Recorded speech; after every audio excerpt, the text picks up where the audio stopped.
Good morning friends, welcome to the stock class. और चलिए शुरू करते हैं जाना सबको ऊपर है सीरीज पार्ट 1। तो ये एक बेसिकली फाइनेंस कंपनी है जिसका ये स्टॉक मैंने आज आपके लिए लेके आया हूँ। बेसिकली एक राइजिंग वेज में चल रहा है। अच्छे खासे रेजिस्टेंस आपको यहाँ पर दिखाई दे रहे हैं, अच्छे खासे सपोर्ट्स भी है ये स्टॉक के साथ। ऑलमोस्ट 15 ईयर्स हो गए ये स्टॉक एक रेंज में चल रहा है। तो यहाँ से ब्रेकआउट भी ले सकता है और ब्रेकडाउन भी ले सकता है। We are not a SEBI registered analyst, do not buy, sell and hold from our recommendation। तो अगर आप देख सकते हो अभी RSI में भी रूम है, क्योंकि RSI के जो हाइज है वो अभी तक लगे नहीं है। और RSI काफ़ी लास्ट 10 ईयर से आई थिंक सो एक रेंज में है। अगर इसका ब्रेकआउट आता है तो ऑलमोस्ट इसका भी ब्रेकआउट आ जाएगा और स्टॉक जो है वो मल्टी बैगर की ओर बढ़ने लग सकता है।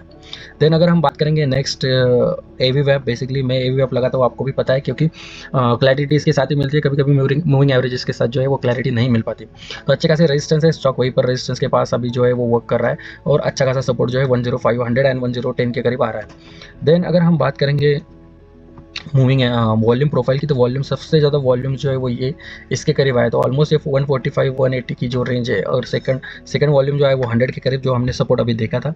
और थर्ड जो वॉल्यूम है, मिनिमम वॉल्यूम जो थर्ड है वो बेसिकली 180 के करीब है, जो कि उसका आने वाले स्लाइड्स में आपको पता चलेगा ये कैसे 180 का सपोर्ट से स्टॉक के साथ हमें मिल रहा है। देन अगर हम बात करेंगे नेक्स्ट,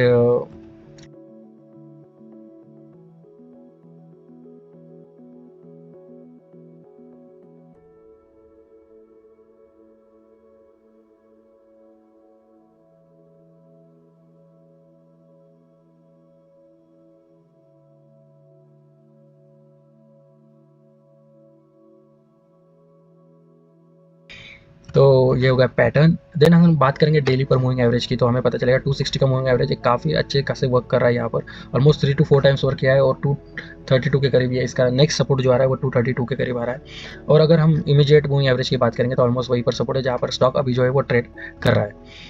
देन अगर हम बात करेंगे बेसिकली चैनल की, तो चैनल अच्छे खासे वर्क कर रहे हैं यहाँ पर, आप देख सकते हो। देन हम बात करेंगे एक क्या बोलते हो ट्रेड लाइन की। ट्रेड लाइन अगर हम देखेंगे तो अच्छे खासे सपोर्ट्स इस स्टॉक के पास अवेलेबल है। और ये एक पैटर्न यहाँ पर है, इसके भी टारगेट अभी जो है वो पेंडिंग है। एंड देन अगर इसका भी ब्रेकआउट होता है तो उसके भी टारगेट ऑलमोस्ट 400 के करीब इसका टारगेट जो है वो हमें मिल रहा है। लेकिन फिर भी बाय सेल होल्ड रिकमेंडेशन नहीं है। हाँ, तो मैंने एक बात बताया था 160 180 के करीब की इतना इसका अच्छा खासा सपोर्ट है, because small cap world fund ने ये एक्वायर किया था 180 के करीब। ऑलमोस्ट 24 लाख शेयर्स लिए थे 48 करोड़ रुपीज़ के। तो हम इन्वेस्ट करके कितने करने वाले, 3000 5000 10,000 50 या 1 लाख। लेकिन जो स्मॉल कैप वर्ल्ड फंड है वो ऑलमोस्ट 48 करोड़ इसमें इन्वेस्ट कर चुका है और ऑलमोस्ट 50-60% के प्रॉफिट पे वो अभी बैठे हुए हैं। तो इसलिए इसका सपोर्ट जो आ रहा है 180 के करीब एक अच्छा खासा सपोर्ट आ रहा है, जो मैंने पहले स्लाइड्स में आपको दिखाया था। Then thank you so much friends, follow कीजिए स्टॉक क्लास को ऐसे ही कुछ बढ़िया सी इन्फॉर्मेशन मिलने के लिए आपको। और लाइक कीजिए, शेयर कीजिए, सब्सक्राइब कीजिए हमारे चैनल्स को। हाँ, और ये स्टॉक का अगर आपको नाम जानना है तो kindly message us for this thing. Thank you.